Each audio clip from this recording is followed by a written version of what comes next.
Oh, he can't hear with the fan. You can't hear with the fan on. All right.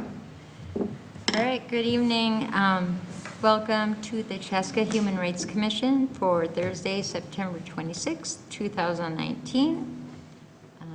We have a full commission almost tonight. So Nate, could you call the roll? Yes, Commissioner Dunbar, Here. Commissioner Leggett, I'm here. Commissioner Carlson, Present. Commissioner Welvert, Here. Commissioner Bean, Here. Commissioner Spreadberry, Here. Commissioner White, Here. and Commissioner Scarborough. Here. I think that makes full attendance tonight, right?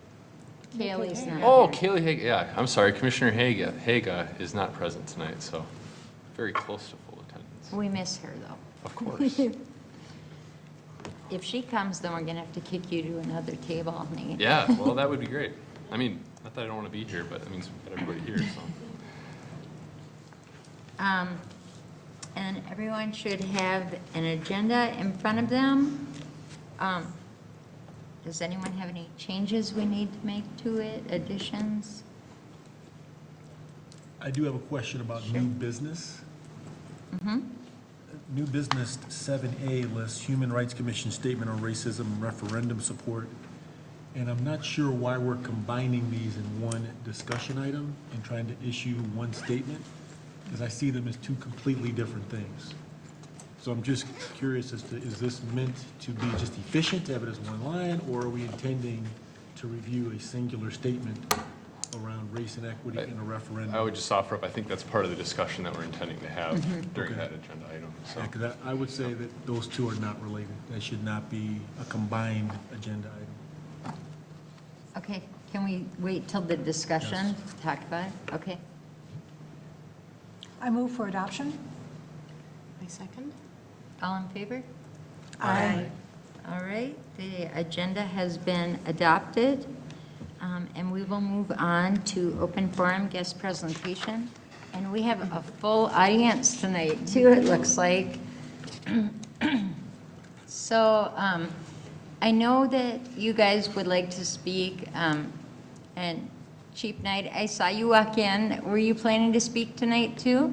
If you'll allow it. Of course. Yeah.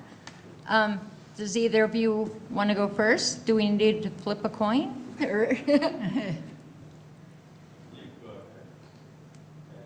¿Está bien? Bueno. Good evening. Good evening. Hello. I am the not shy but retiring Chief Knight.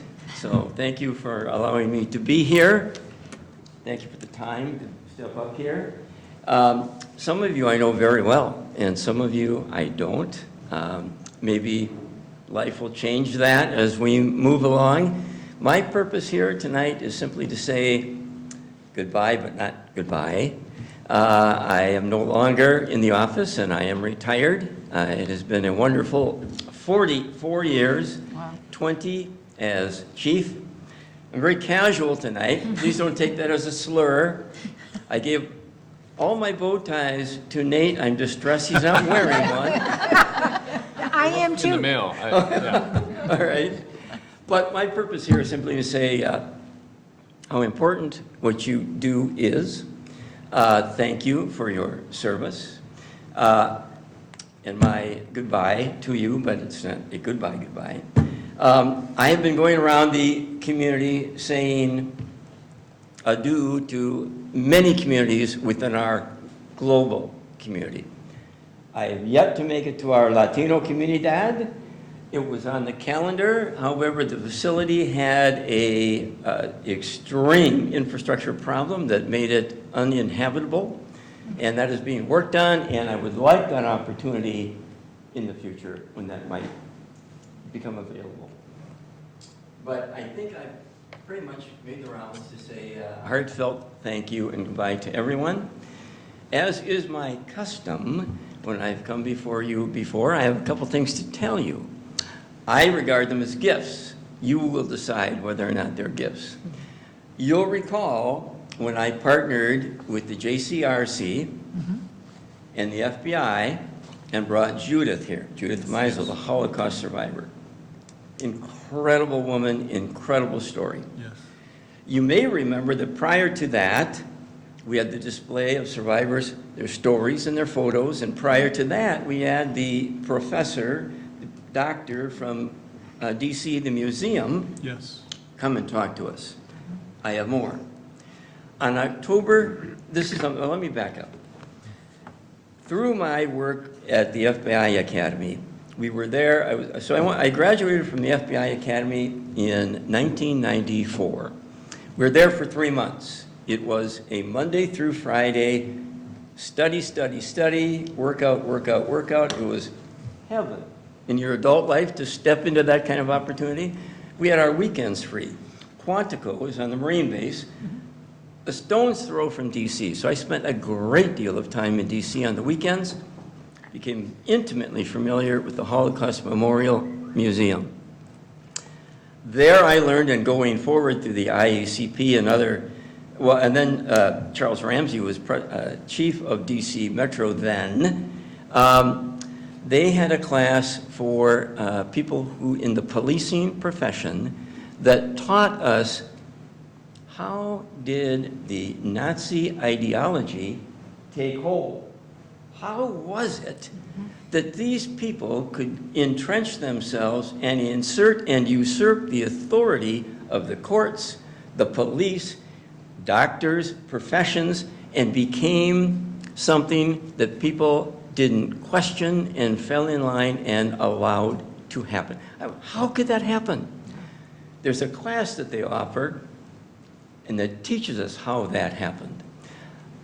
Most recently, toward the end of my career here, I was in Arizona at an FBI Academy Graduates Conference, and I attended this class again, and I talked with the instructors, I talked with the JCRC. Ladies and gentlemen, folks, it's coming to Minnesota.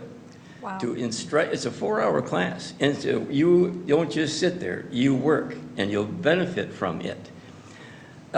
It's going to be offered on October 30th to the Minnesota Chiefs and anyone who might like to come. The next day it's going to be offered to Minneapolis PD, the Hennepin County Attorney's Office, and judges. This is no small deal. It is quite a coup to get this here.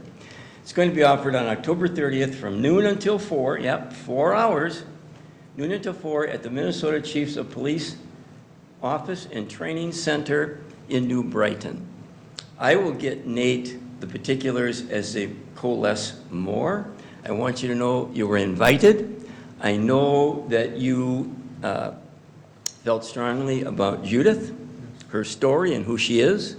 I know you felt strongly about the presentation and the photos and our visitor from DC. If you're able to make that, you won't regret it. And it'll answer questions that you may have asked yourself, maybe not out loud, but would I have fallen in line?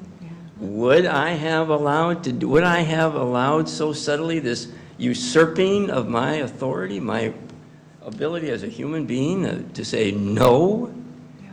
If you can make it, I want you to know you're welcome.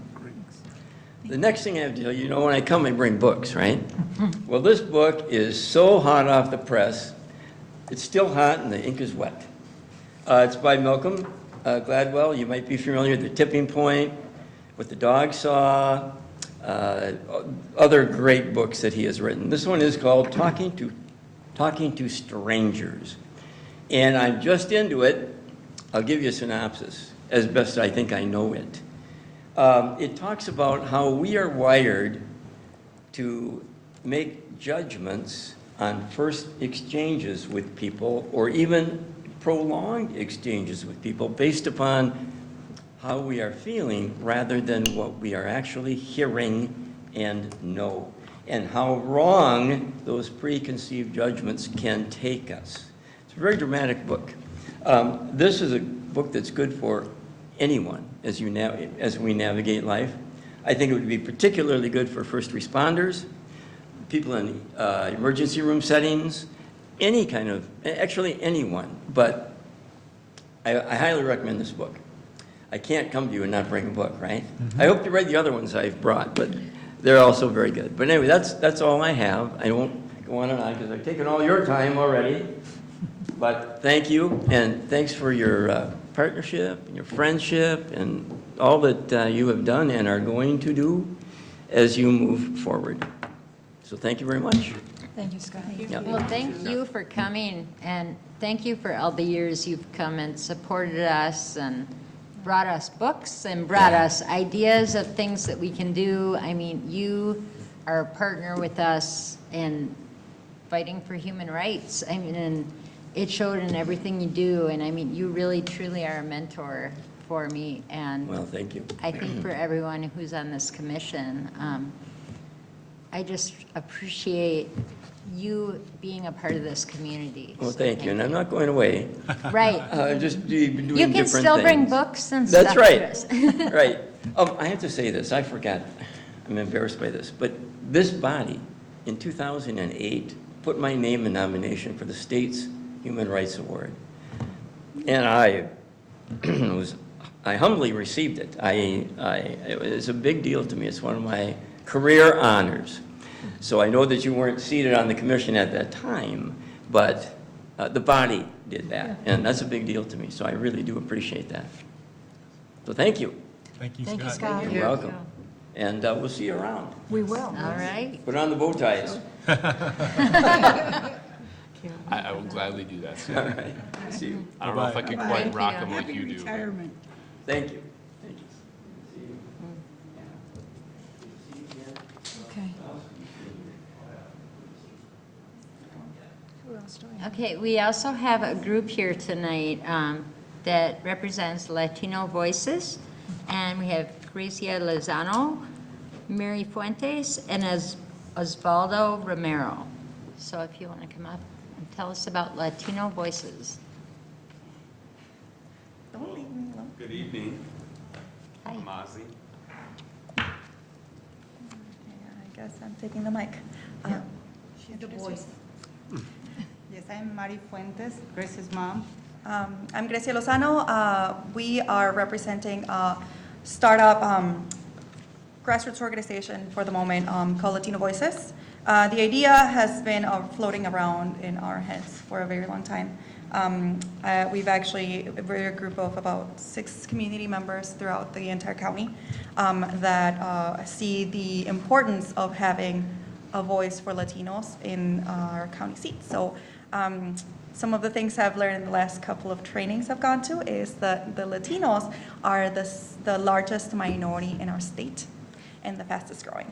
So we definitely have a big impact when it comes to the statewide population, but we also see that we have an impact in our county and in our city. So like I said, over the last couple of years, we've talked about how the community is growing, but the impact that community is having in the decision-making and in all of the seats in our community is not impacting enough.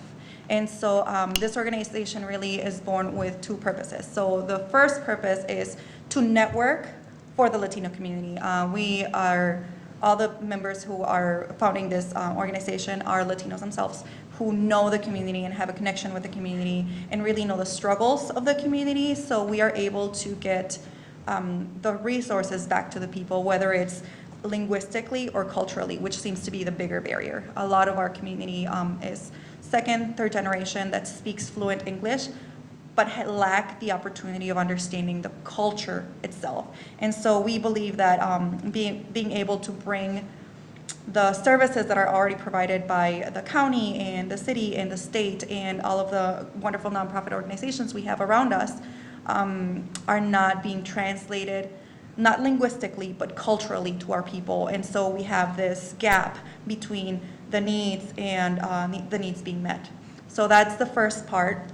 The second part, like I mentioned before, we are a growing community that has a huge presence, but it's not being seen. And the few times we are being seen, it's being misrepresented by a lot of the myths that are out there about what Latinos do.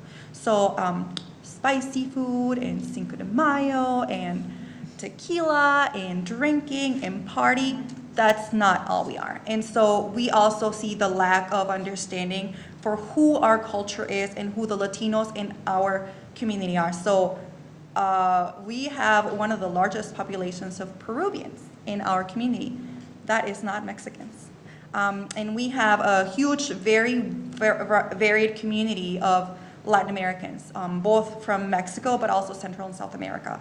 And so we really want to emphasize that not every person who speaks Spanish is Mexican, and that all the culture highlights are very different. And so what that means definitely has an impact to what our community gives back to us. So when it comes to healthcare, it's sometimes the decisions that are being made to better our community are misinformed on what we need. So for example, we don't need Zumba lessons because guess what? Much to your surprise, most Latinos already know how to dance salsa. So that's really not a valuable expense for the community. So we really want to focus on what it is that the community really needs and how we can partner up with, again, those services, whether it's the county, the state, the city, or other nonprofit organizations, to meet those needs in an accurate, again, culturally understanding way. Did you want to add something? It seemed like you wanted to add something. No. You want to add something? I pretty much covered. So if you have any questions, again, we are not a nonprofit yet. We are still in the works of writing the bylaws and finalizing that stuff. So that is going to be quite a lot of work. That's my homework for the next 3 months. But we also have been partnering up with ACER, which is a nonprofit organization in Minneapolis, based in Minneapolis. And they have been fiscal sponsored for a couple of nonprofit organizations for Latinos as well. So they are going to show us the ropes as far as starting this nonprofit, having a good solid groundwork so that we can continue working from there. Excellent. So, thank you for your time. Do you have any questions? I know you're just starting up, and I'm wondering if you have events planned for your group, or if you don't yet, then is there something that the Human Rights Commission could do to help you out in the future with getting some of those things going? Sure. I think the biggest part is advocating for having a voice of the Latino community in every seat. So as you can see, there isn't a single Latino in the Human Rights Commission. There isn't a single Latino in the school board. There isn't a single Latino in the city council. And so we really see the lack of representation of our community. And I don't mean just having a person there, but really inviting keynote speakers and inviting people who understand the culture and understand the people to have a say on what is happening, especially when it comes to things that directly affect our community. And I know we are not a nonpartisan group, but when it comes to politics, we could also talk about how that more of an informational way on how those things impact our community. We understand that a lot of the people who are Latinos either have a residency that is non-permanent or a permanent residency and not allowed to vote.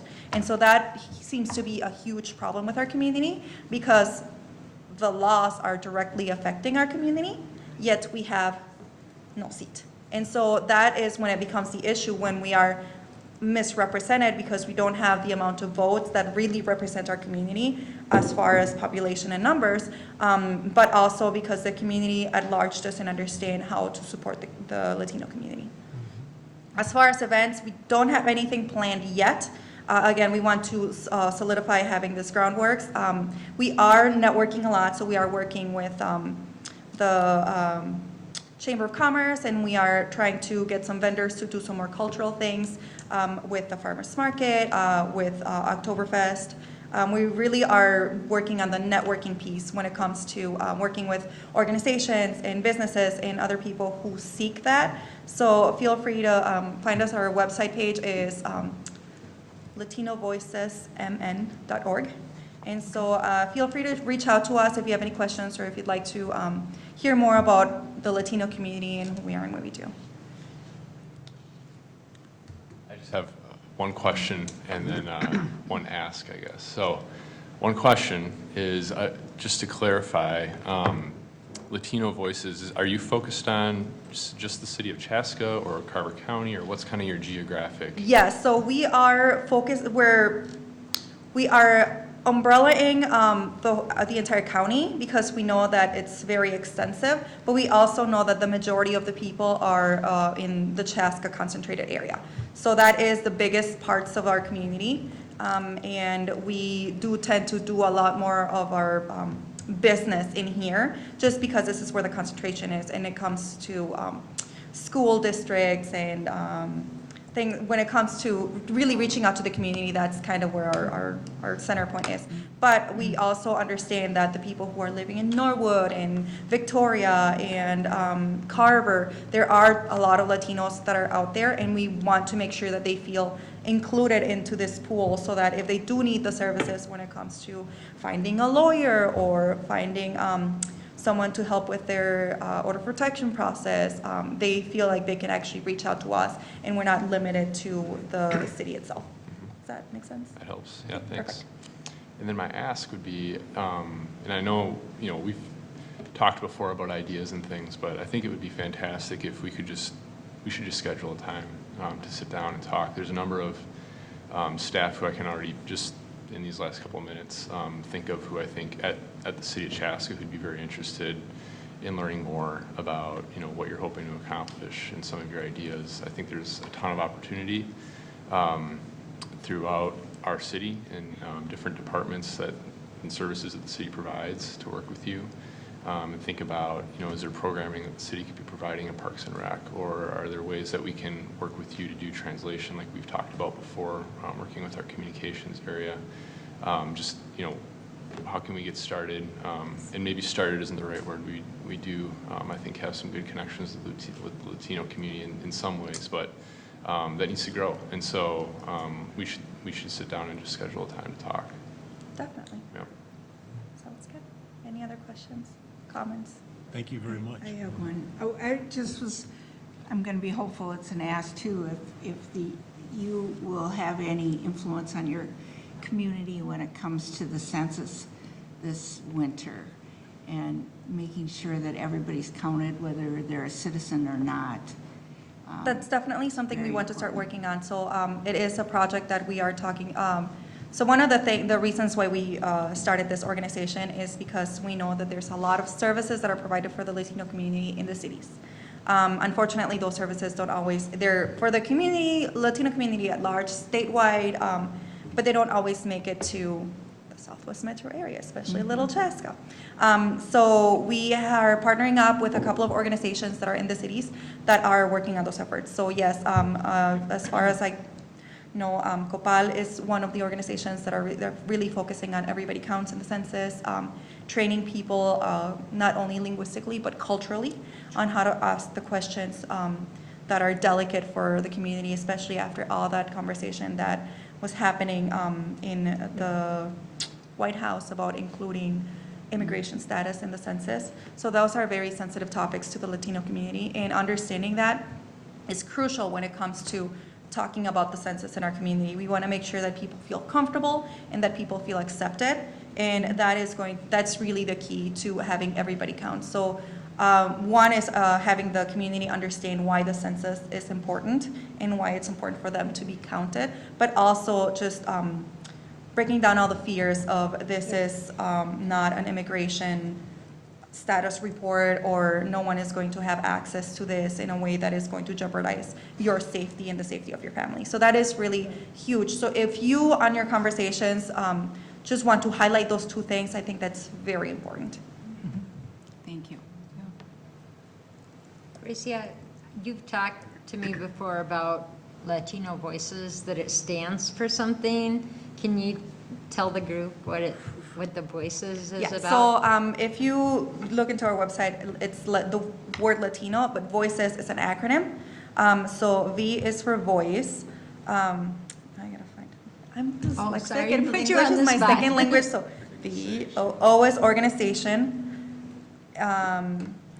integrity, communication, equity. It's in the website. And services. Don't quote me on it, though. I know you have it recorded, but don't quote me on it. There was a long discussion about what we wanted the organization to stand for. So when we looked at the acronym, there were a couple of words thrown around on what really represents us. And of course, now you put me on the spot, and I can't remember them correctly. But I think that's accurate. We do talk a lot about once we have the groundworks, organizing the community, voicing the community at large, making sure that there's education, making sure that there's integrity. So even though it's called Latino Voices, the larger picture is to make sure that all immigrants have a connection center, so a place where they can come. And our experience as immigrants has been that if you don't have a connection in the city already, you're kind of at a loss. And a lot of immigrants that come fleeing violence from their country or seeking refuge or any other reason, they tend to be isolated. And so connecting with their community is really important, but also finding the services that are going to better their livelihoods is really difficult if you don't have those connections already. Things like, did you know that the public library is free and that you can use their internet, that you have computers in there? Those are the kinds of things that people don't know, but also, where do I find English classes? How do I enroll my children into school? Or how do I get a driver's license? So those are all the things that, again, civic engagement from the community that are not really, there's no place for an immigrant in our community to come in and really feel welcome. And so I think in the last couple of months, we've talked about, making everybody feel welcome and making sure that immigrants feel like we are welcoming them into our city. But that's a very broad statement, and there isn't a place to say, here's where we welcome you, and here's what you need to know. And so the big picture vision is really to create a place where immigrants can feel that way. So if you are a newcomer from Australia and you just need services, we can tell you, here's 5 dentists, here is a list of doctors, here is some insurance support, here is some legal service support. So really those essential things in life that you kind of, think of the things that you kind of inherit from your family. I mean, there's a family doctor, there's a family dentist. We just always go to that church because my parents went there and my grandparents went there. And so you have a lot of these connections already from childhood or from being brought up in this community, or have connections that brought you to this community. And a lot of immigrants don't have that. And the few that do, they're broken connections. And so we really want to make sure that the community feels like there is a place where they can get all this information. Makes sense. Voices, organize, inspire, connect, equip, serve. Equip, that was the other one. Very nice website, by the way. Excellent website. Muchas gracias para su liderazgo y nuestra comunidad. Gracias a ustedes. Thank you so much for taking the time to listen to us. Any other questions? We look forward to working with you. Yeah, come back anytime when you have something that you would love to, get going that we can help out with, then I would love to be a part of it. Wonderful. Thank you so much for your support. Gracias. Thank you. Thank you.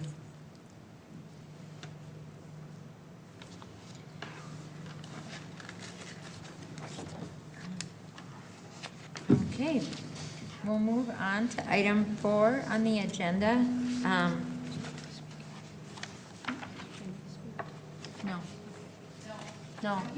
No, she'll be later.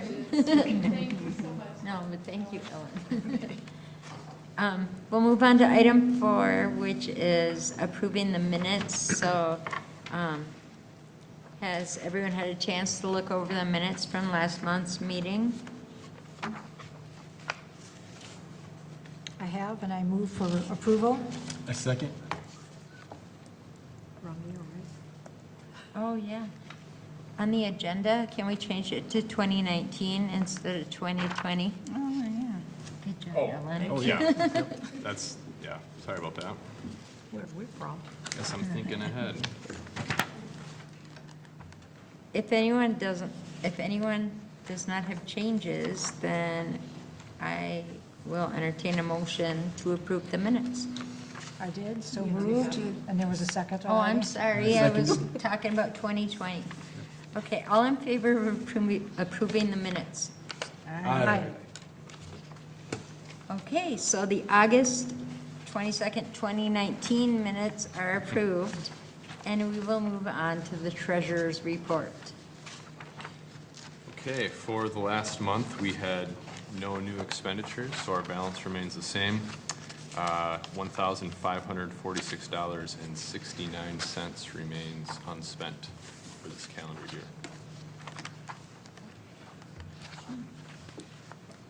Okay. We will move on to item 6, old business. And we are going to have an update on Raise the Power of an Illusion video and conversation event. We'd like to welcome back Stacy Nelson Kumar to talk to us about this night, or this 3 nights. Wonderful, thank you. Thank you very much for the opportunity to share an update. As Jen said, I'm Stacy Nelson Kumar. I'm a resident of Chaska and I've been here for the last 7 years.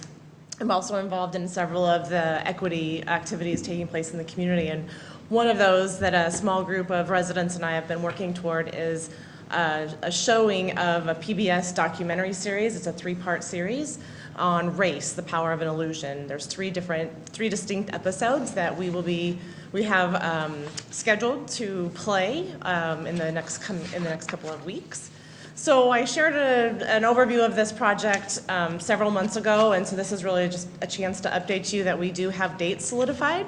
Our first date will be October 10th. That will be the first episode that focuses on the difference between us. It's a lot more about the biology that's informed or misinformed the concept of race.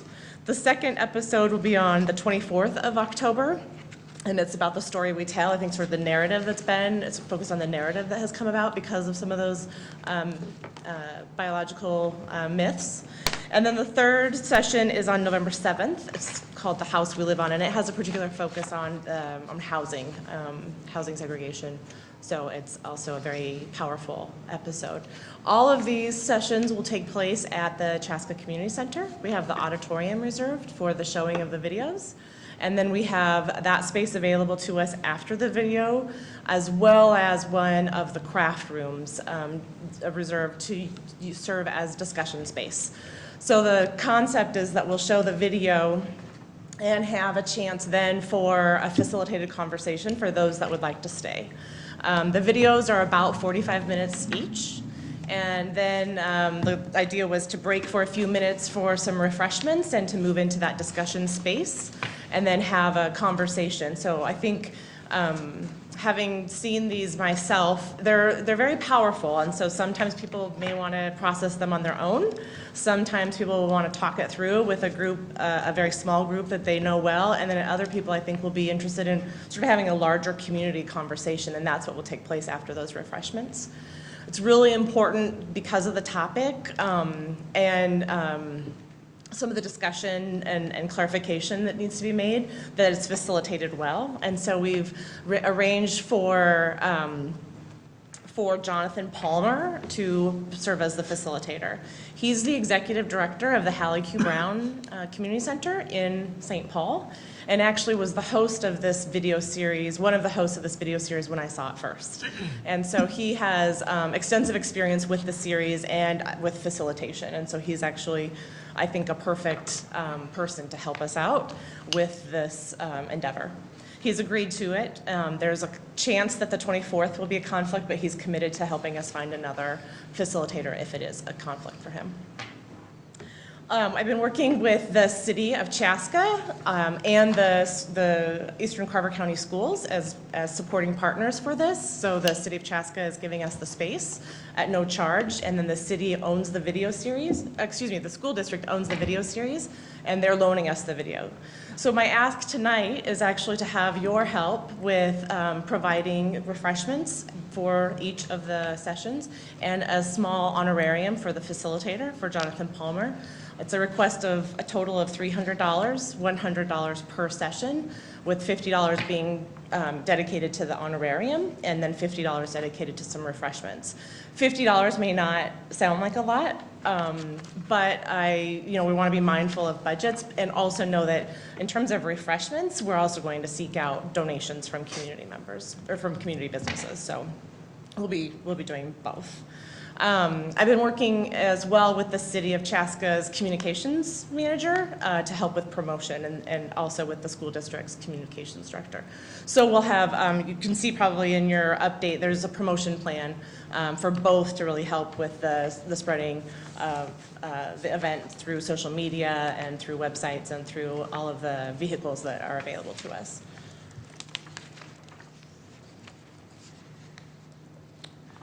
I am happy to take questions. Do you know if the school board or District 112 owned the video? I don't remember it ever being part of curriculum. I don't remember my kids ever talking about seeing this video or being part of curriculum. Why has it not been if they owned it? Or has it been? I don't know. No, you're exactly right. They just bought it is one Okay. reason. Okay. So, and I think that actually their awareness has just been fairly Okay. recent about it. So it's not part of the curriculum. So is there a it- plan, do you know? Have you Not that I'm talked to aware them? of. So that's something for the school district to consider. But that was one reason we encouraged them, this group of parents that I'm a part of, we encouraged them to buy it, and they did. And very happy that they'll loan it to us for this purpose.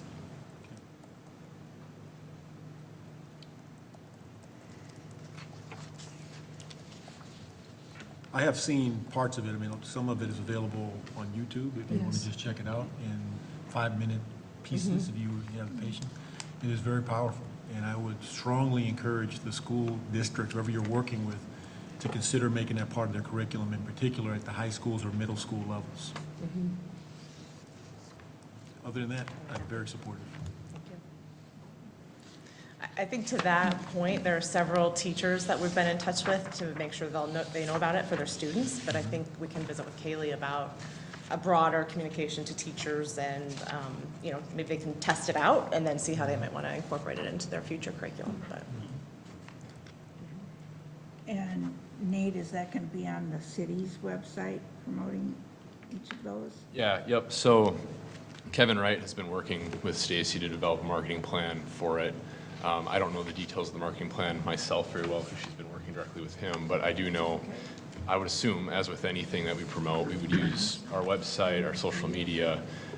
We often look at, other ways to get it into print if the opportunity provides itself based on timing and things like that. We've got mailers that we've been doing in our utility bills, so that could be an opportunity depending on timing. So I'm sure Kevin, he's very thorough, has thought through many of these things. he's been fantastic, and all of those are on the plate. I think one of the timing issues is that the session on the 10th is before we can get it out into that utility mailer, but the future sessions could be put onto the utility mailer. So but that's something. Facebook event, I think, is something else we talked about that then can be shared broadly via social media by all of us, even in our own personal networks. And then just some print posters that we can put up in the library and share around different community organizations. In your advertisements, do you plan to have something that says come to one or come to all so that people know even Yeah. if they do miss one, they can still come to the other ones? Yes, absolutely, and that's a great point, because you don't have to see them in any order or see them, all three, to make sense of any one of them. So yes, we will do that. I really think this is a great opportunity for our community, for not only the opportunity to have dialogue, but learning. And I'd like to make a motion to the Human Rights Commission that we support this effort in the amount of $300 from our budget, which Nate just reported we have approximately $1,500 left in this year's budget. So that's my motion. A second. Okay. All in favor? Discussion. Oh, do you want to discuss? Oh, let's do it. Okay. Is that enough? You question. think that will be enough for, Good question. I see that the goal is 25 new attendees. Is that 25 the first, then 50, then 75? Yeah. Or is there, okay. Yeah, it is. It is. So it is intended, we said if we could get 25 people who haven't been involved in these issues or been part of this learning so far, to come to the first one, then we can expect then word of mouth to help spread it for the Sure. second and third. So it is 25 new Okay. But people. what's your goal for total attendance for For total attendance, oh, I'd love to pack the auditorium, but Sure. we want to be realistic with our Right. goals. So, for the first one, it would be 50 to 75, Okay. with 25 of them being new. A lot of our contacts, we've said, bring someone who hasn't been part of this. Like, make sure you come and bring someone new to it, so. You know if snacks are allowed in the auditorium? No, they're not, but we'll have them in the craft room. You will? Yeah. Okay. Yeah, we'll have them in there. Food always helps bring out just a couple Yeah. more people. Yeah. So I think Judy's question is a good one. Yeah, We made is a- it enough? The honorarium, it is. Jonathan's very, sure? yeah, Is that is enough for the It's coming honorarium. from St. Paul. He's a strong supporter of this work. Okay. I don't know if any of you know him personally, but yeah, I can take a look at his bio online. So anyway, he's happy to be a part of it, and I think looking forward to it. So that honorarium is a gesture on our part. Yep. And snacks is hard to say. I mean, or for the refreshments, if we have 100 people there, then I'll ask for more donations. That's how I look at it. Okay. So you're comfortable with the 300 for the ask? I'm comfortable for the Okay. 300, with the 300 now.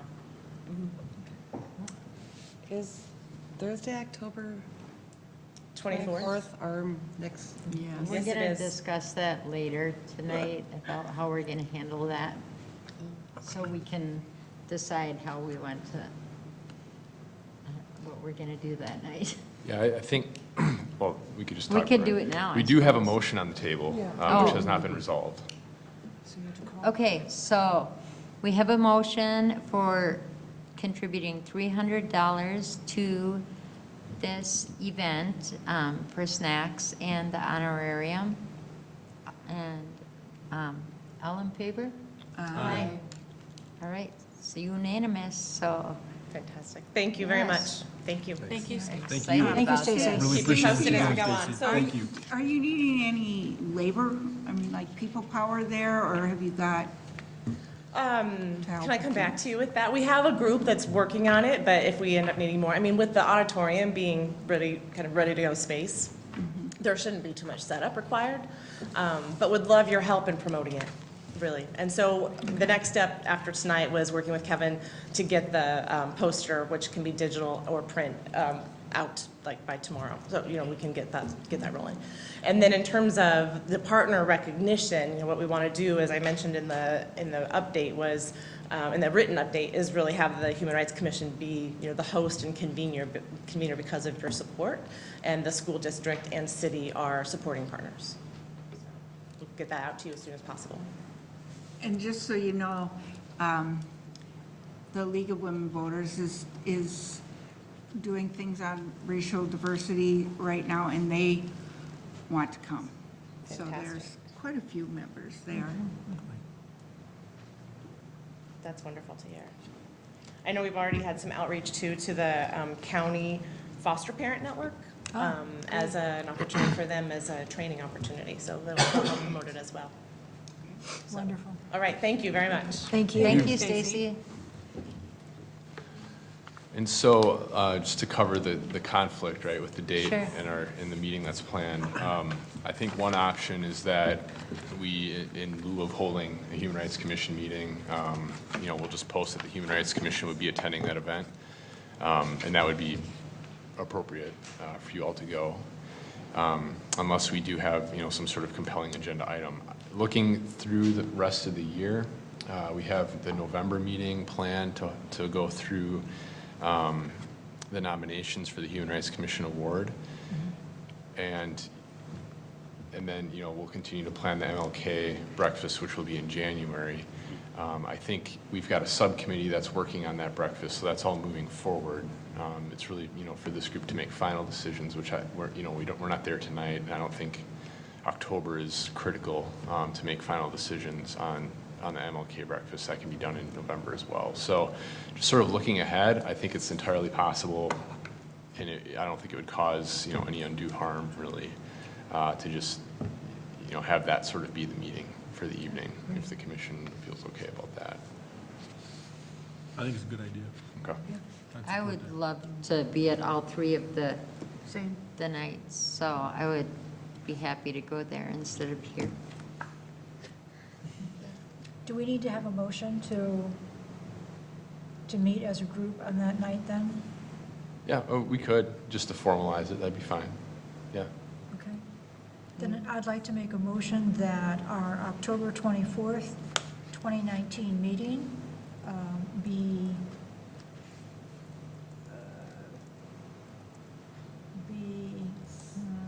at the Chaska Power of Illusion race, the Power of Illusion event at Chaska Community Center. A second. Thank you. Okay, all in favor of changing our meeting location? Aye. Okay, I will see you at the community center that night.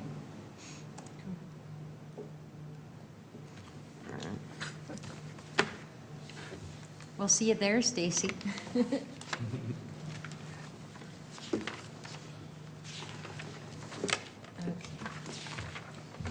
We'll move on to item 6B, the Martin Luther King Breakfast update.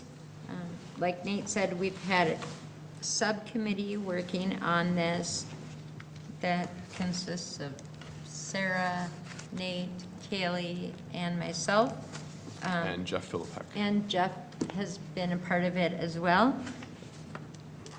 And Sarah has said that she would give us an update on what's going on with the breakfast.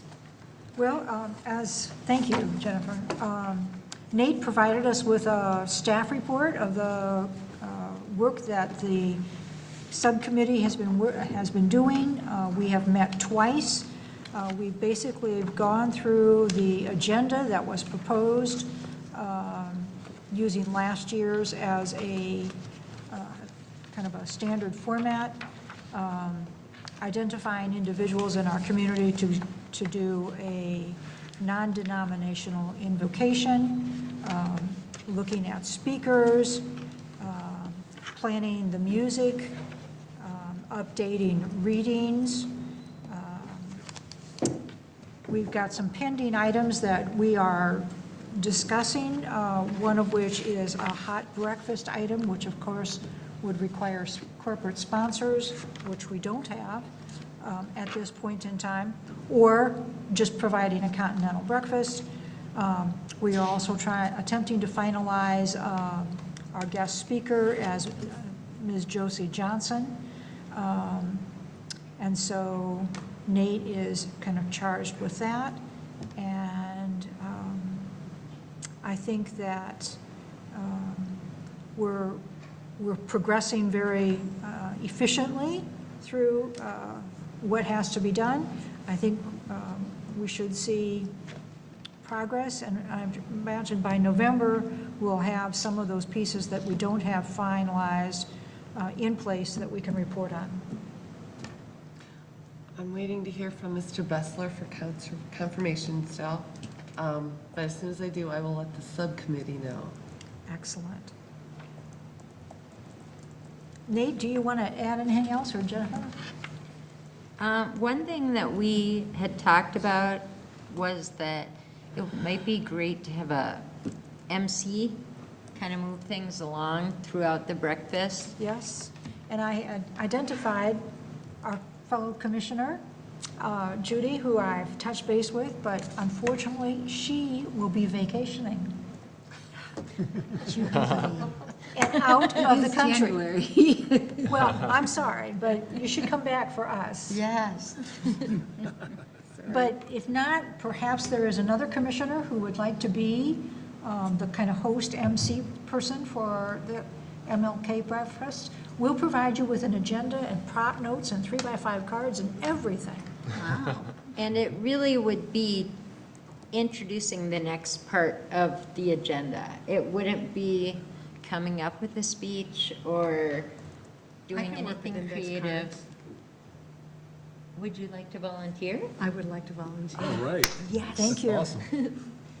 But you must provide me the index cards. Okay, we can do that. Okay. 3x5s, 4x6. Yeah. Yeah. Big print, please. 5 by 7? Oh, that's good. Okay.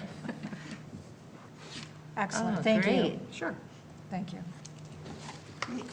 So back to the speaker, has someone contacted Ms. Johnson, or who is accountable to make the ask to Josie? I'm working on that. So, I don't know Ms. Johnson directly, but I have become aware of her through Hetty Walls, who works at the YMCA. She's the person we've been working directly with on the staff training that we're going to be starting. Well, we've kind of already started that training. So I've been in communication directly with Hetty, who knows Ms. Johnson personally and has extended the invitation on her behalf, I know already. So we're just waiting for, that communication to take place, see if Ms. Johnson is indeed available, and then we'll proceed from there. So, yeah. And as a backup, we have, We have a couple other ideas. yes, yeah. we have two other names that were suggested to us by members in the community, so we have Plan B. Good. And C. And see, yeah. Great. Josie would be fantastic if you can get her.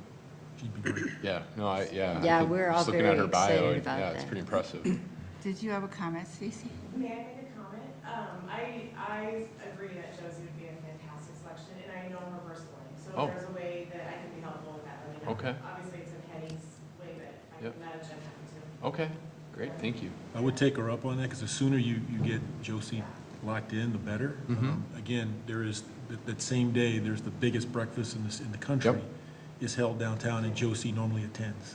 Okay, So she was actually a living legend at that breakfast just about 3 or 4 years ago. okay, So the sooner you can get to her, leveraging people she knows, the better. sure. Maybe you want to extend an invite as well, yeah, that'd be great. Will you send me the specifics though? The Sure. date, time, the date, I can know the time and location. Yep, I can do that, thank you. Yeah. I had another thing to offer up too. Oh, I spoke with Kaylee Haga, since she's not able to attend tonight, earlier this week, and she did give me an update that she's continuing to work. She's trying to identify some student speakers and has, some ideas and is working through that. So, although they have not been identified quite yet, she's on the path to do that, so. And just curious, and I wish Kate was here, I ask her, but is there a reason why we want them to read an excerpt versus approaching someone in the speech department? They have speech departments at both schools. She's reaching to out. write their own speech Oh. versus read a speech. That would just be something, that's what these kids do, and they're really good at it. So it's just That's a something to good think through. point. Versus just get up there and read something that Dr. King is, it would be nicer to hear the kids, these very talented young people express their views. Sure, She I is think, contacting the speech coaches Yeah. to see if there's students interested in participating Yeah. this year, so we can kind of expand the pool of people that we can get volunteers from. But that's a great point to bring up, that if they want to do something original, we could do that instead. It'll be more meaningful. It'll be like standing in their truth, more than just reading off notes. yeah, Excellent idea. My only concern with that idea would be approve the content of their speech, and if so, are we by some way either censoring them or endorsing what they're saying as a public standing committee? Obviously, I don't think they would be something that we'd have to be concerned about, but at the same time, we want to make sure public perception is appropriate. Typically for these events, I chaired the breakfast in Minneapolis. You would review Right. the speaking points, including of Ms. Johnson. So if you're going to review the kids, you probably should review Ms. Correct. Johnson's, or at least have a conversation with her about what she's going to talk about, maybe not review every single word. And then the city would have to, I don't know the legal ramifications. Right. Is the city responsible for what's communicated or not? I Sure. don't know. But typically, you would want to have a meeting with the speakers, if not review every word, make sure you're clear on what you're Content, expecting the yep. content to be. Yeah. I would say for the kids, you probably want to have a dry run. That was one of the recommendations last year. Yes. Because the last 2 years, we've had kids go up and they hadn't really practiced. So to me, my view would be, for the kids, I would have them do a dry run. Yeah.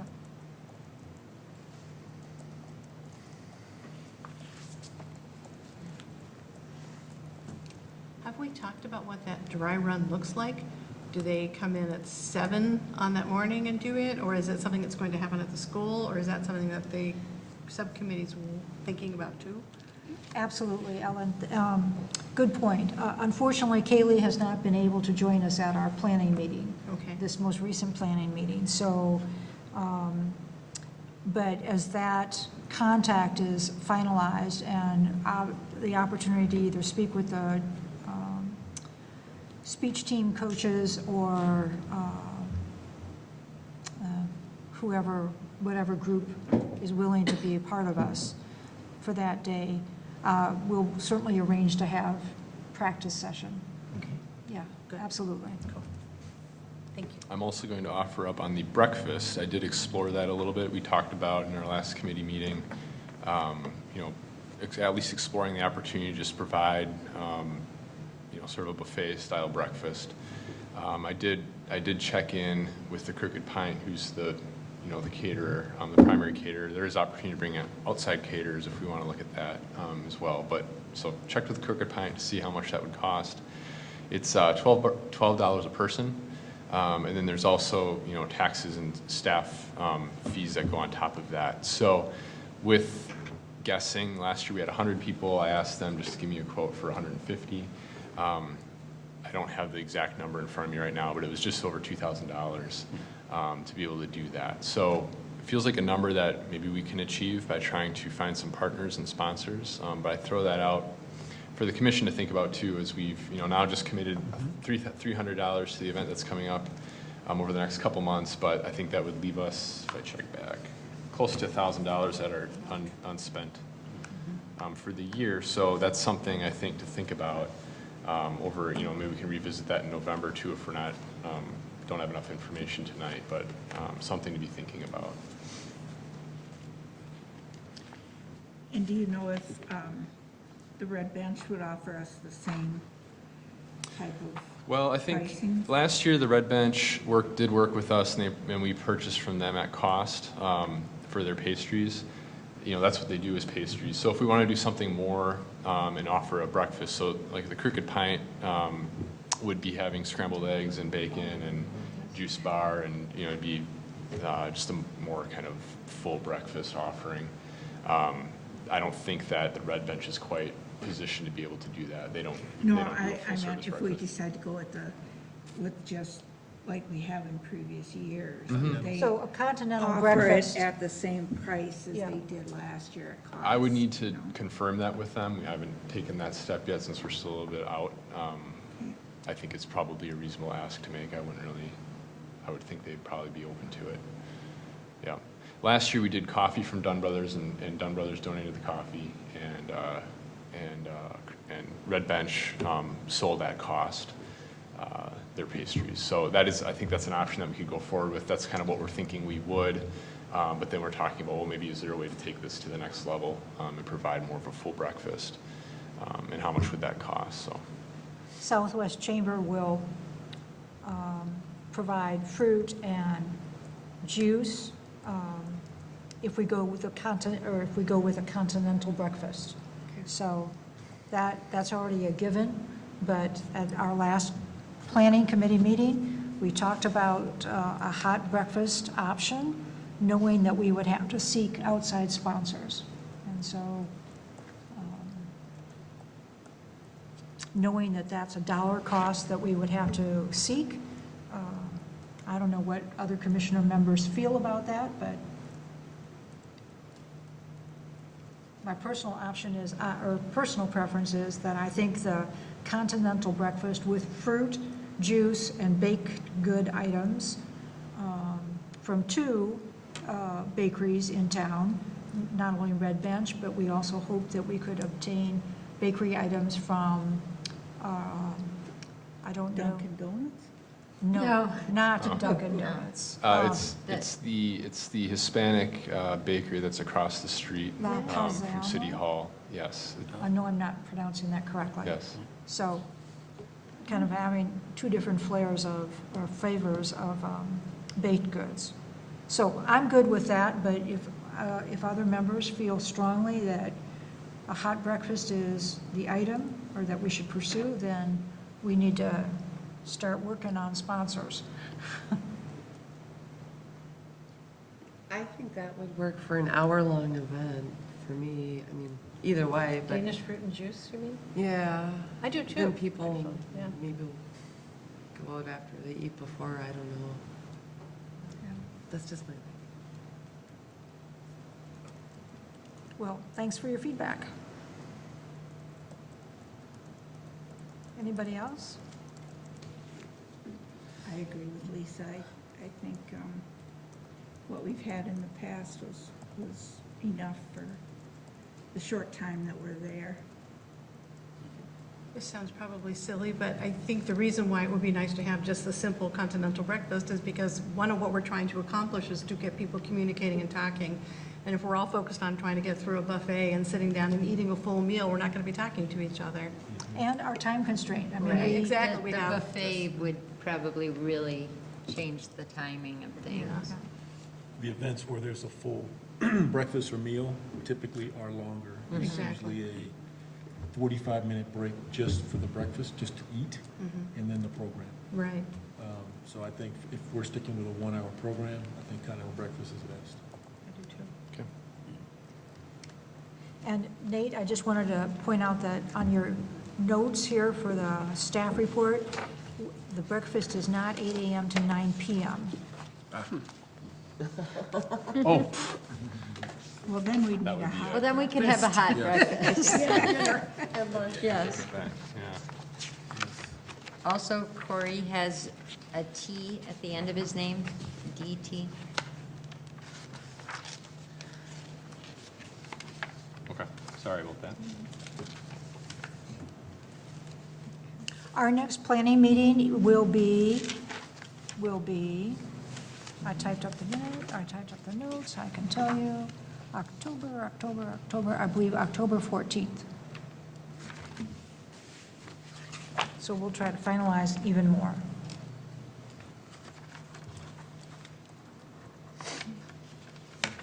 Any other questions about the MLK breakfast?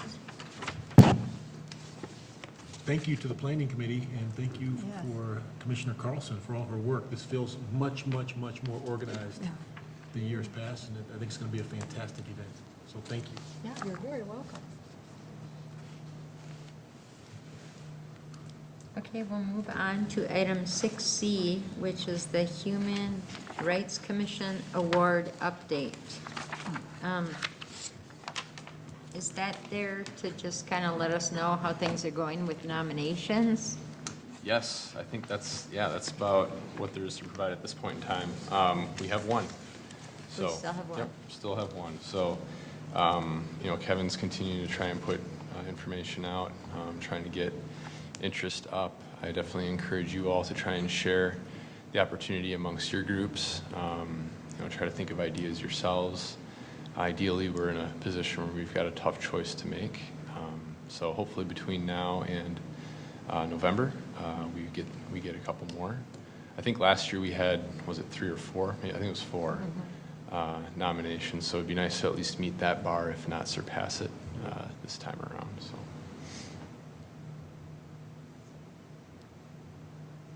Okay, we will move on next to item 7A, the Human Rights Commission Statement on Racism and Referendum Support.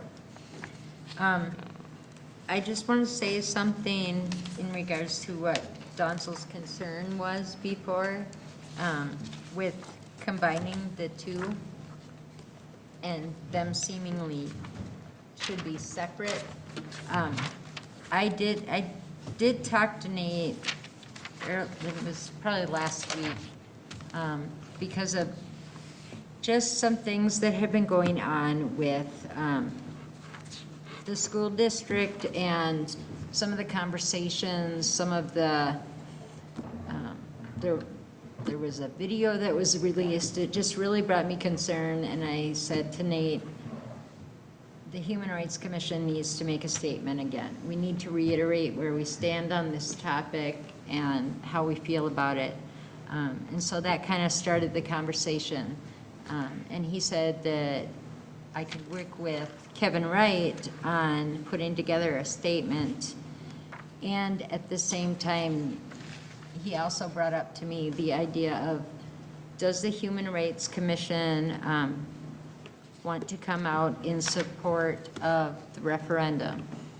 So those two things kind of got combined in the time that we had to put together the statement. I do agree with you, they're two different things.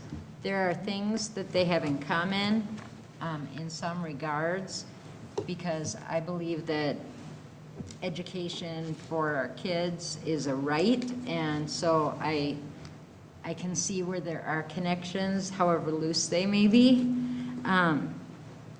But I also recognize that they are both standalone issues, and so that's something we can talk about if we want to do it that way instead. Kevin and I worked on one statement, and it's in your packet. On page 10. On page 10. I can just read it, and then we can discuss it. Thoughts on if we want two statements, if we want to change it, if we want no statements. Yeah. Oh, yes. Yes, and so Jenny Stone is from the school board, and she is here to answer questions and help us too. I am here to answer your questions. However, I understand both sides. I understand Commissioner Leggett's idea that these are separate issues, and I understand how they're the same. Some people, whether or not they agree with the school district's position on how they're handling equity issues, or if they disagree, either way, they're attempting to use the referendum because money talks.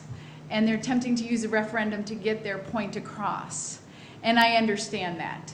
That's what our country does. We boycott companies when we don't agree with their political positions. However, our referendum is about school buses. It's about building a new school for kids. We are the fastest growing county in the state, and we do have a shuffle, cram, and build model. And so we are going after a new school so that, we're not cramming kids into school. And we're going after security updates for cameras and websites and, student security. So I do understand how they're both related. If you want to punish a school district or you want to voice your displeasure and you feel like there hasn't been a way to do that, I understand a lot of people say vote no for the referendum to get the school board's attention. So I do understand both sides of it. So if you have any questions about what the referendum is or how much it's going to cost and what it's for, please ask me. And if you have any questions about how we're moving on equity, and I do understand how they can be both related in a lot of people's minds. So I'm here to answer your questions. Yeah, so my first question, I understand the referendum, what it's asking for. I understand the need. I've watched the video. I think it's well done. I do not think there's any relation with the referendum Right. and what we should be in terms of denouncing Right. a video that's And I blatantly appreciate you being able to Islamophobic separate those. and incites Right. racial hatred. I don't see that now. Right. The group that published that video brought the referendum in. Right. We shouldn't follow that bad example. Correct. By combining two things that are Right. not related. They're not. Building a new school, I Right. do think we need. We I do. think it's right. But I don't think it's a human rights issue. No, it's not. I've been to school districts where they're completely out of space and there's 50 kids in a classroom. Right. And Or the in a bathrooms are janitor's breaking down. closet. Yeah, we don't have that. Right. I've been to school districts and seen them where the buses don't run. Right. We don't have that issue here. Right. What we're trying to do is plan for growth and try Right. to get ahead of that growth. Right. So is it great for kids? Yes, but I don't see how it's a human rights issue. I don't either. Whereas a video that came out and blatantly publicized anti-Islamic belief and stirred kind of racial hatred, to me, Right. that's very clear. Right. And so when I think about what the Human Rights Commission should be doing, it should be denouncing that. I don't think it should be telling people to go vote for a referendum that really is nowhere near related. So Right. I really applaud you, Jenny, for being here, because you've been here multiple times. You're the only school board member I've seen here, and you continue to come back. I did take a little vacation, but my brother offered me a free place this summer, so I'm sorry about that. And so thank you for being here. I mean, even if you look at city commission, we've had one or two of them come, but not consistently. So you've been consistent. But if you say that there is a connection, I don't see the I connection. don't see there's a connection, but I do understand in some people's minds, there could be a connection. I don't see, I think our equity work is necessary and needed, and it's a separate basket than we save $6 million over 10 years when we bring busing in-house. So I don't see those two as related, but a lot of people do as a punishment, as a way to try to control the district's hand on things. And so I understand how some people feel like if they're not being heard, then money is going to be the only way that they're going to be heard. So while I don't necessarily agree that's the way they do it, I do understand how some people feel like perhaps they don't have a voice, and this is the only way they can have a voice. And I applaud you for wanting to separate it, and I applaud the commission for even bringing it up and wanting to talk about those two things. And I agree with that. So my perspective is just, what is the Human Rights Commission charged to do? So I'm here to answer any questions, or if I think you were gonna watch the video tonight. I have to take a deep breath and put my head down when I watch it, but, you know, we can watch the video and I'll answer any questions that you may have. Yes, the only point I just wanted to make to the commission, it's not that I don't agree that some people are trying to put that together. Correct. I'm just stepping back and saying, what is the Human Rights Commission accountable to do? I don't think this commission is accountable to explain to people whether they should be connecting a referendum and a hate video. Right. To me, this commission is about a hate video. Maybe the city should be doing that and the school board should be doing it. Right. But that's just my opinion. Right. When Jen and I talked about another statement coming from the Human Rights Commission to our broad community about how we think things are going, because I think I concur that it's time for us to issue another statement that says what it is that the Human Rights Commission believes. I do not agree that it should be an endorsement of the referendum for the reasons so adequately stated. If the city wants to support the referendum, I believe that the city council or the mayor, a more body at that level, rather than a commission, would do that kind of endorsement. They did last week at the city council meeting, or was it a week and a half ago? Yeah. They did, the governor, the governor, the mayor did. Yeah, the mayor and the council was visited by the superintendent, and the assistant superintendent, and you were in attendance as well, who shared about what the referendum is and answered questions and everything like that.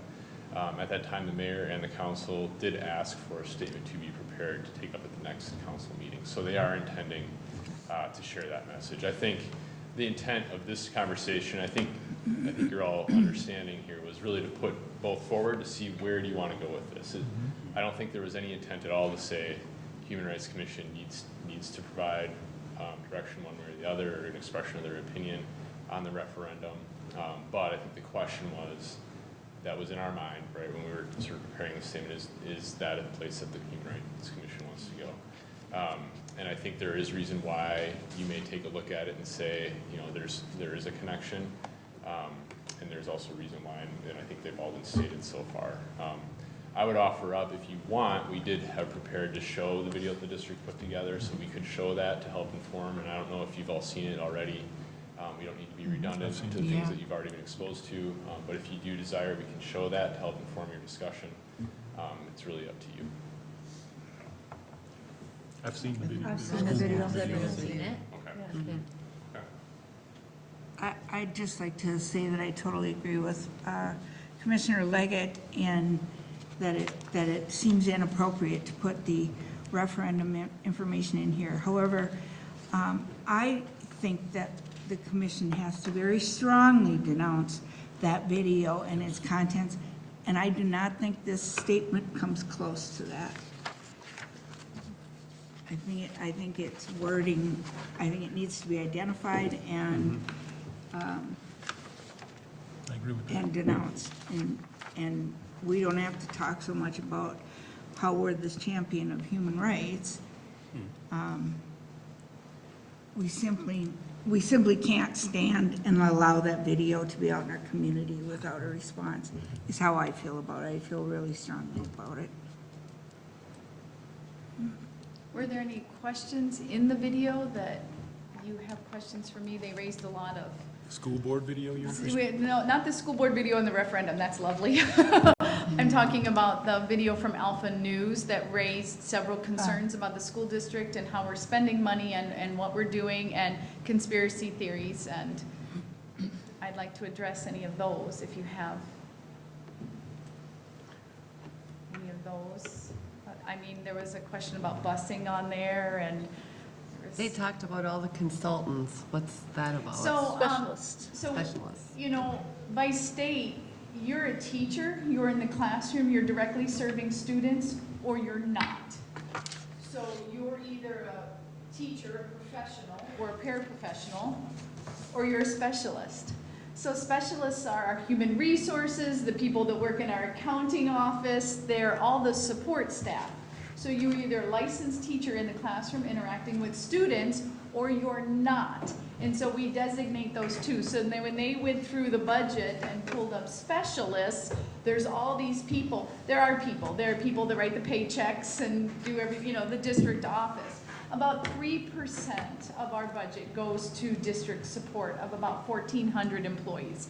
So only 3% goes to district. And in the last few years with cost containment, because there's a very large gap between what the state gives us, which is our largest budget, and what it costs to educate kids, most of the cuts, and as a teacher for the last 14 years in Chaska and now school board, I can say they have kept out of the classroom.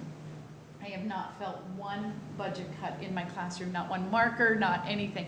Those have been taken at the district office. So those cuts. So those are our specialists. You're a human rights specialist, you're an accounting specialist, you're a transportation specialist, you're not a teacher.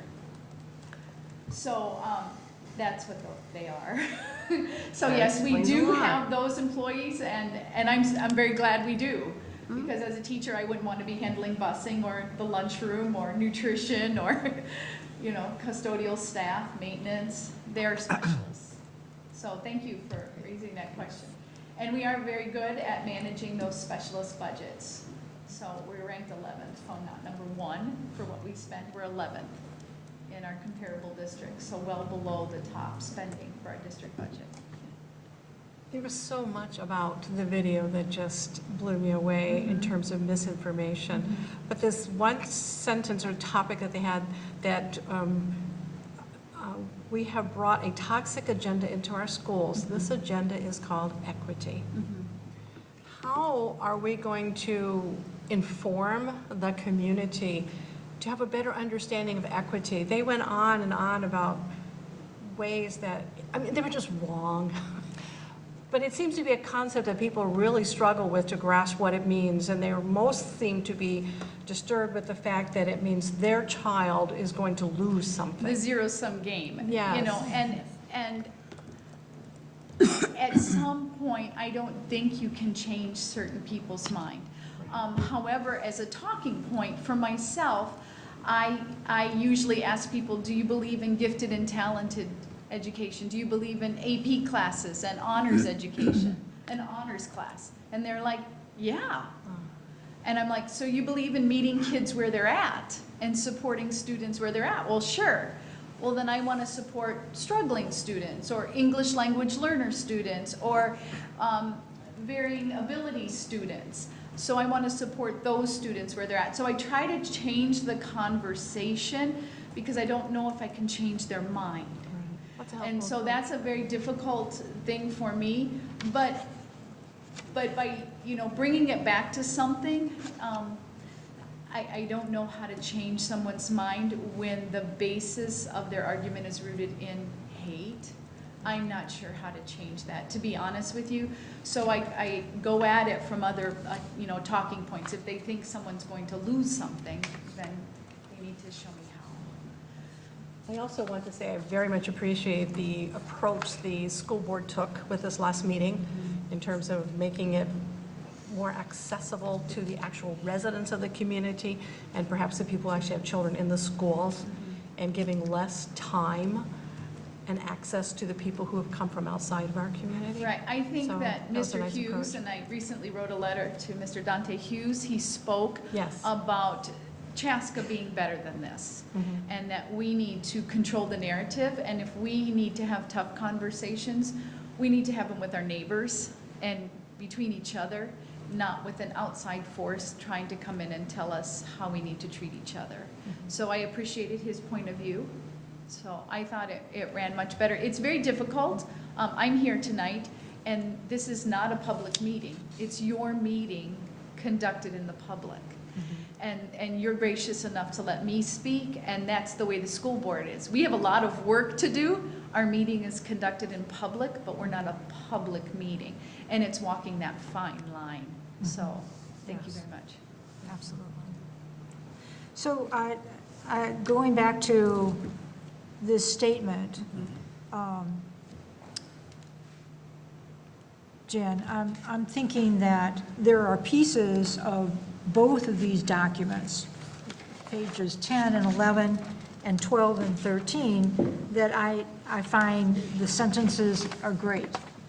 But I'm just wondering if the rest of the commissioners feel that it's timely for us to put another message into our Chaska Herald that reminds folks that what it is that we believe in and how we will go about helping further that and helping to promote our community values. I don't know what the other commissioners feel.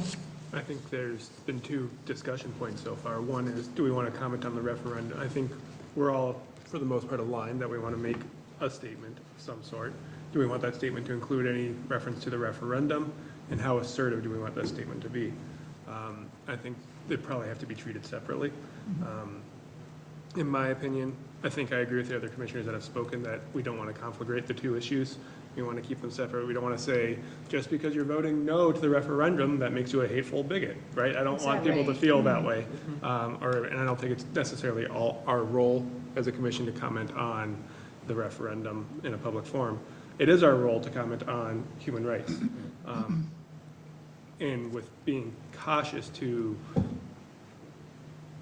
any confrontational thing, I do think we need to be more assertive, where I don't want to soft shoe around what we're responding to. I think we need, while not drawing more attention to it and say, go check out this video and then agree with us, we do want to say, we don't want to just have a soft statement that the Human Rights Commission believes in human rights. It's like, yeah, great, good for you guys. I think we need to be a little bit more direct. There's this sentence that says, recently a video was released attempting to connect the referendum to the work on equity. Forget that sentence, but much of the information presented as fact in the video is unverified and simply untrue. And I think that is a basic statement.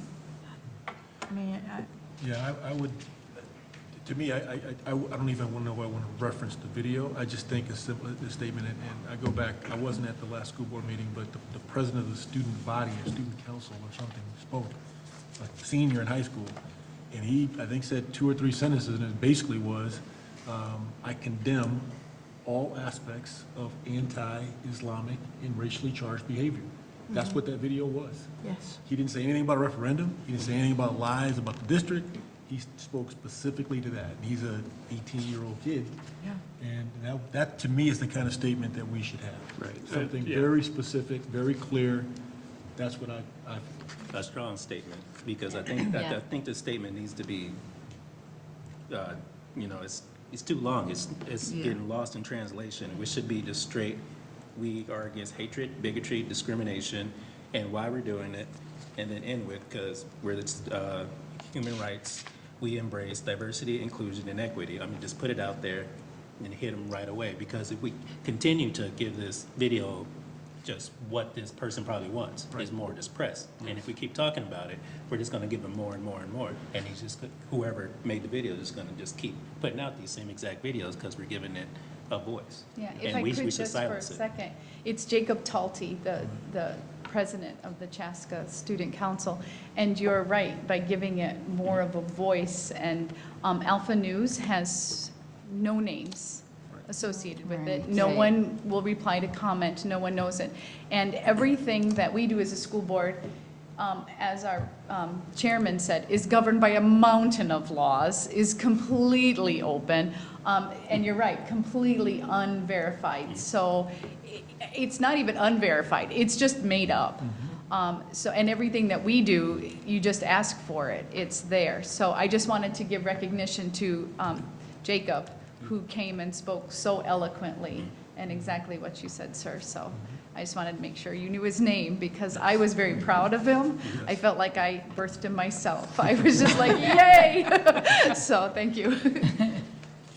Can I just say that this video is everywhere? I went and got my hair colored the other day in Excelsior. My hairdresser brought it up, and everybody's talking about it. Everywhere I go, I'm getting hit with, what's going on in your community? And I had a person take me aside at the Chaska Community Center last week, talk to me about that video, Ellen. Is that true? Which I immediately was able to, transfer to what the school board had responded to, but very concerned Yes. and believed it to be true. yes. So if I hear everybody correctly, I think that we want to make a statement. And it needs to be succinct and bold and Get 'em right away. and hit it. Get 'em right And away. yeah. So how do we do that? Do I go and work with Kevin, or do people want to contribute? Or how's that gonna work? Because I think it needs to be done, Now, in a timely manner. And we don't have another actual meeting now till November. So how Is did, there a way people could email you ideas in the next couple days? You work with Kevin and work something out, and then maybe send it out to us, and we can Can we use email? do feedback? Well, yeah, we can use email. I think what you need to be extremely careful Is about to send here it to you. is, send it to me. Conversing with each other across email is, if we get enough people on that email chain, can get us into trouble. So what I would recommend is send me your thoughts if you have any directly. I think you've offered up a lot of thoughts here tonight that can provide pretty good direction for a statement to be written. I think Commissioner Scarborough, if I'm summarized it pretty well. I think so. So I think I would almost just suggest that, why don't I work with Kevin, use Commissioner Scarborough's pretty succinct summary and offering, and just build a statement around that. I think what I would then do is I can send it out and offer up, to you all just to see it before we send it. And then if you do have, something in there that you just can't accept, let me know directly in a direct communication, and we'll try to navigate through that. But I think we want to try to turn it around as quickly as possible. So if that's okay, I think I like that. let's just go about it that way. And I'd rather have something for you to react to directly to me than be bouncing a bunch of ideas around. That can be kind of hard to coordinate then. will we be able, if it is gonna go to the paper, it has to be in by what, noon on Monday, I believe? Are we gonna be able to do it by then? We will make every attempt, right? So I think, our goal should be to get out a statement that we can feel good about as soon as possible. And so if it's next Thursday's paper, or, if it needs to wait a little bit, that's probably, in my mind, less of a concern than getting the message right. Agreed. True. Okay? Yeah, all right. Thank you for your feedback.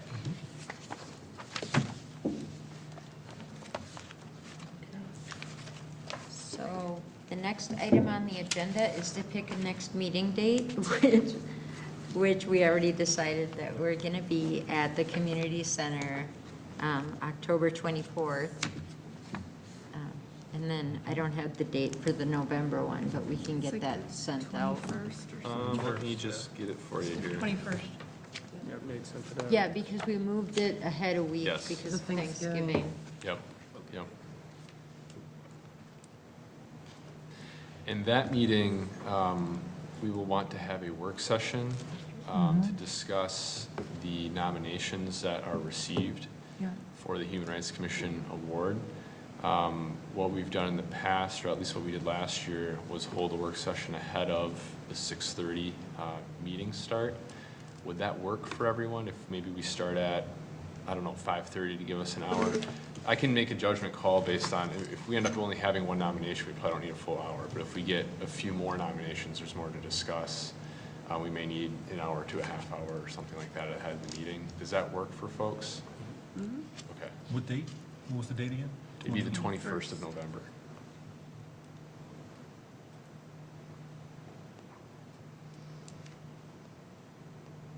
Yeah. So meet at 5 or 5:30, did we say? Yeah, I'll let you know. Why don't you just plan for up to an hour ahead of the meeting, so 5:30. I think that should probably be enough. If it turns out we only have maybe one or two, nominations to consider, maybe we don't need a full hour. We could probably make that decision in a half hour. But just plan for that hour extent, and that way you've got it available. We can always pare down from there if it makes sense to do that. And if the nominations come rolling in, then we'll adjust. Then I'll let you know that we're getting overwhelmed. So yeah, maybe we'll expand. But yeah, I think more likely than not, an hour should be sufficient time. Okay. Well, I have nothing else on my agenda, so do I have a motion to adjourn? I so motion. I'll second. All in favor? Aye. All right, meeting adjourned.